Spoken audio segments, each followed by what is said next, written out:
Ok, bonsoir tout le monde, j'espère que vous allez bien. Ce matin, dans un bus, j'ai discuté avec un papa là. Il m'a dit un truc que j'aimerais partager cela ici avec vous. En commentaire, j'aimerais que vous me donniez votre avis. Il m'a fait savoir que il ne va laisser aucun milliard à ses enfants. Que ce n'est pas son objectif. Et que si lui, au moment de partir, il lui restait quelque chose, ce ne serait pas parce que lui l'a voulu.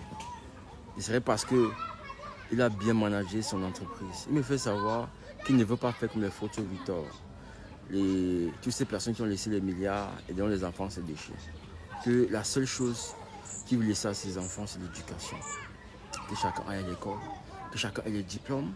Et que voilà, c'est tout. Il n'est pas là pour laisser l'argent aux gens. Donc j'aimerais qu'on en parle un peu parce que en ce moment même, vous avez vu l'actualité, il y a l'ancien DG de Camtel, Feu Koto Eman, dont les enfants se déchirent aujourd'hui avec la deuxième femme. Le monsieur a épousé d'abord sa première femme, la mère de ses 12 enfants, parce qu'on dit qu'ils ont 12 enfants. La mère de ses 12 enfants sur le régime monogamique. Écoutez bien, sur le régime monogamique. Et il s'est caché pour épouser, je dis, pardon, allez, pardon. Il s'est caché pour épouser une seconde femme. Et qu'elle épouse la deuxième femme, il écrit toujours que pour monogamique. Voilà, ça dit que la deuxième femme même ne dit pas qu'il était marié. Mais je comprends même pas la deuxième femme. Tu épouses un monsieur comme ça là, qui te dit qu'il n'était pas marié. Bon, bref, il était riche, tu vois. Donc, même s'il vient te prendre, toi qui vas dans cette vidéo, toi qui es sur cette vidéo en train de regarder, même s'il te prend même la sixième femme, tu vas accepter. C'est clair, parce qu'il est riche. DG d'Acamtel, c'est des milliards. Il était DG, on dit pendant 13 ans, plus de 13 ans. Plus de 13 ans. Donc il a eu le temps d'avoir beaucoup d'argent, d'amasser. Vous savez, je ne vous le dis pas, comme c'est le train de vie des DG. Donc, quand le monsieur meurt, il a plusieurs biens à Yaoundé. Et la deuxième femme qu'il a épousée, ils n'ont pas eu d'enfant. Ils n'ont malheureusement pas eu d'enfant. Peut-être parce que la femme était déjà âgée aussi. Lui, ils n'ont pas eu d'enfant. Donc la dame aussi, quand le DG décède, elle aussi, elle participe. Elle veut sa part de bien, sa part d'héritage. C'est que les enfants de la première dame, de la première femme, comme ils savent que le papa et leur maman s'étaient mariés sur le régime monogamique, ils ont voulu faire genre qu'elle n'a droit à rien. Mais la dame là, elle n'est pas n'importe qui. Elle vient d'une grande famille. Bon, pas une grande famille, elle a aussi les relations. Elle a des relations. Donc, bref, la dame n'est pas n'importe qui. On ne peut pas la soulever n'importe comment. Donc, elle a usé de ses relations.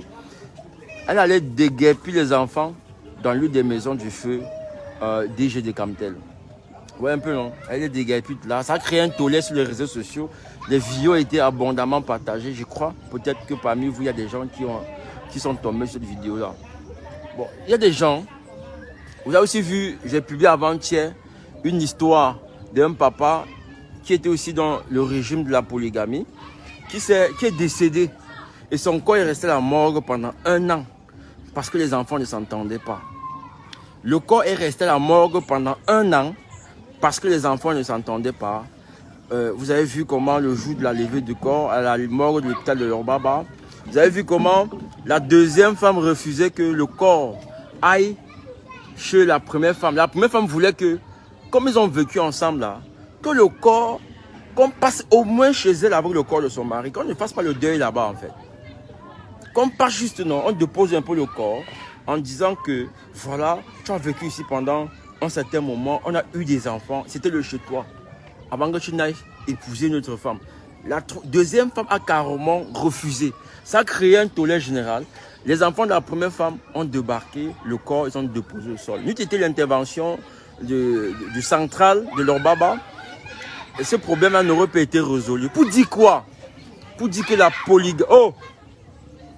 Pour dire que la polygamie a un revers. Le mort n'est plus là.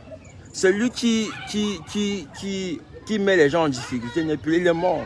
Il n'y a plus que son cadavre. Vous comprenez un peu? C'est pourquoi il faut assurer tout ça. Il faut arranger tout ça avant de partir. Si vous êtes dans le régime de la polygamie, arrangez tout avant de partir. Prenez la peine de diviser, de partager, de donner pour tout le monde. Parce que si tu ne le fais pas, ils vont s'entretuer. Il y a des enfants qui vont chez les marabouts. Il y a les enfants qui vont chez les marabouts pour éliminer leurs propres frères. Parce que pour les biens de papa. Donc papa va laisser peut-être 3 immeubles. Un à Bonaberi, un à Akwa, un à Bepanda. Les enfants vont chez les marabouts pour éliminer d'autres enfants. Il y en a qui s'en vont au marché acheter des poisons. Ils appellent un de leurs frères pour lui dire, ok, viens, on prend un pot. Tu es quand même mon frère. Et ils empoisonnent leur frère. Il y a des gens qui sont morts parce que papa n'a pas, au moment où il partait, il n'a pas pris la peine de partager les biens. Donc faites gaffe, hein, si vous êtes polygame. Faites gaffe. Donc revenons sur la causerie du matin. C'est pour planter le décor. Pour dire que le monsieur du matin me dit que, mon fils, moi, je suis né dans une famille pauvre. Mon père, la seule chose qu'il a fait, c'était de me mettre au monde. Il n'a même pas été foutu de m'envoyer à l'école. Je n'ai pas fréquenté. Donc, très tôt, j'étais dans le dur. Très tôt, j'étais dans le dur. Et du coup, j'ai dû me battre. J'ai dû me battre pour avoir ma boutique que tu vois là. Et un deuxième dans un autre quartier. Et ça a été très difficile. Ce qu'il me dit, hein, ça a été très difficile. Aujourd'hui, mes enfants sont tous dans les grandes écoles. Dans les grandes écoles au pays. Ils fréquentent. Il y a une qui est partie au Canada. J'ai payé. Mais moi, à partir de 50 ans, je m'arrête. Je ne m'occupe plus d'eux. Parce qu'à 50 ans, l'école pour eux, ils auront terminé. Mon objectif, c'est que chaque enfant aille à l'école, ait ses diplômes et s'arrête où il veut. Si mon enfant veut le doctorat, il fera le doctorat. S'il veut le master, il s'arrêtera au master. S'il veut voyager, on fera tout pour qu'il voyage. Mais moi, à un moment donné, je vais m'arrêter pour profiter du fruit de mon travail. C'est-à-dire que je veux fermer parfois ma boutique, prendre des congés, aller à Limbé, aller à Kribi, aller à Garoua, me balader parce que c'est mon argent. Je ne vais pas me tuer jusqu'à 60 ans parce que je vais laisser beaucoup d'argent et que par derrière, les gars s'entretuent pour le partage de cet argent. C'est-à-dire que les enfants ne vont pas s'entretuer pour fructifier, pour multiplier. Hein. Ils ne vont pas s'entretuer pour multiplier. Ils vont s'entretuer pour diviser, pour vendre. Donc tes enfants pouvaient peut-être être dans les palais parce qu'ils veulent faire grandir la société, ils veulent investir, mais ils sont là à s'entretuer tout simplement parce que ils veulent diviser. Ils veulent qu'on vende les immeubles et qu'on donne pour eux. C'est que toi, tu as passé ton temps, n'est-ce pas, sans dormir. Tu bois le tapioca dans ta boutique. On vient avec les arachides, avec le miondo. Tu manges ça. Tu n'as jamais pris un whisky, un champagne pour boire. Tu n'as jamais été en boîte de nuit.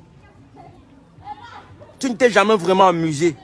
Mais tes enfants veulent diviser tout ça, liquider, pour aller en boîte de nuit partager. Non, non. Ils disent que non, ma panne, je ne suis pas là.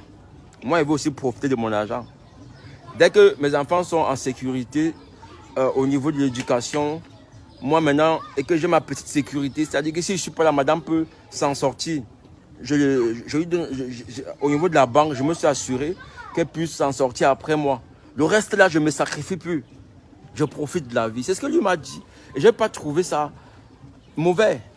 Parce que dans l'esprit, il a dit, mes enfants iront à l'école, je paierai tout. Si tu veux faire le business, je peux te donner 2, 3, 4, 5 millions ou 10 même, si c'est nécessaire. Mais moi, à partir de 50 ans, je profite de ma vie. Je profite de ma vie, je cesse d'être un esclave. Et c'est pourquoi je dis que c'est bon d'accoucher tôt. À partir de 25 ans, tu dois commencer à accoucher si tu es un homme. Pourquoi au moins à 45 ans, ton premier fils est 20 ans. Au moins à 50 ans, ton premier fils est 25 ans. Accouchez tôt, les gars. Laissez-moi les histoires que on attend 30 ans. 30 ans pour faire quoi? Ou 35 ans. À 35 ans, tu accouches à 35. Tu as 50 ans, ton enfant a 15 ans. Tu as 60 ans à 25 ans. Si tu meurs avant, tu mets l'enfant dans le problème avec sa mère. Il va accoucher tôt. Même si tu es dans la galère, accouche tôt. Tu vas dire que l'enfant va manger quoi? Mon frère, Dieu n'oublie pas les oiseaux du ciel. À plus forte raison, un être humain. Tu accouches à 18 ans, ta mère va récupérer l'enfant là. Il y a beaucoup d'enfants aujourd'hui qui sont élevés par les parents. Toi qui pars de la maison, tu penses à coucher un enfant, ta maman le récupère rapidement. Et récupère l'enfant, pourquoi? Parce que l'enfant, à la maison, va combler le vide que toi tu as laissé. Parce que même à 25 ans, tu n'es plus fier de rester chez toi. Parce que tu as les femmes, tu veux jouer ta vie, tu veux rentrer quand tu veux. Maintenant, quand tu accouches peut-être à 18 ans, 17 ans, ton enfant te remplace à la maison. Donc ta mère est contente même que tu accouches. Tu es un peu non. Pour moi, hein, on doit faire les enfants à partir de 25 ans. 25 ans, c'est l'âge qu'il faut. C'est même tard. À l'époque, quand le pays n'était pas encore dur, dès que tu avais 18 ans, on cherchait ta femme. C'est même les parents qui organisaient les mariages. Aujourd'hui même, c'est encore plus difficile parce que s'il veut épouser ma femme maintenant, c'est moi qui vais dépenser. Mon père a quoi? Et il ne va même pas être dedans. Donc il veut dépenser encore moi-même. C'est ça qui fait que les jeunes aujourd'hui ils sont frustrés par le mariage parce que tu vas dépenser toute seule. Et moi, il me dit que si tu aimes ta femme, mon frère, cachez-vous, mariez-vous. Cachez-vous, mariez-vous. Cherchez 2 personnes, les témoins, vous partez, vous signez ça. Vous laissez. On n'est pas obligé de faire les mariages bling bling. On n'est pas obligé d'inviter les gens. Tu peux te marier en cachette. Tu te maries en cachette. Maintenant, si tu as des moyens plus tard, tu organises la fête. Les gens le font, non? Pourquoi tu ne peux pas le faire? Ceux qui le font là, c'est les fous. Ils sont pas les fous, on peut le faire. Donc pour moi, c'était ce que je voulais partager avec vous, cette réflexion de ce papa qui dit que lui, il ne va pas il va pas cravacher toute sa vie parce qu'il veut amasser les millions. Il ne va pas cravacher toute sa vie parce qu'il veut amasser les millions. Lui, il va mettre un peu de côté pour que ses enfants aillent à l'école.